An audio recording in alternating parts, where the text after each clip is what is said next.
Би бас яг тэгдэг байхгүй юу. Би ингээл орой болгон журналаа бичихтэй тэр өдөр ингээд миний сэтгэл санаа тавгүй байсан байж болно тий. Журнал дээр хамаг юма бичиж байгаа шүү дээ.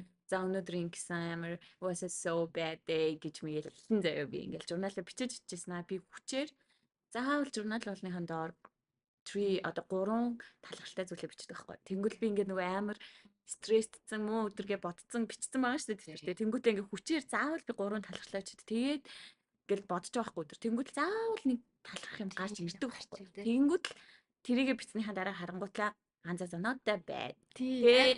Тий ингээд тий за нэг биш л ийсэн биш үү гэд яг ингээд хамгийн төгсгөлд нь надад бичвэл ялангуяа ингээд нэг нөгөө муухай бодож исэн юмнуудыг чинь арай эерэг болгоод нэг одоо тэр талаараа эерэг талаараа санаж штэ одоо тий ингээд тэгэнгүүт л бичээд яг тэгтрээ хаахаар сэтгэл санаа гоёлцдог.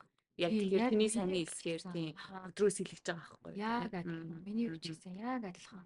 Одоо ингээд талархах сэтгэл ингээд зүрх сэтгэлээс гарч байгаа шүү дээ.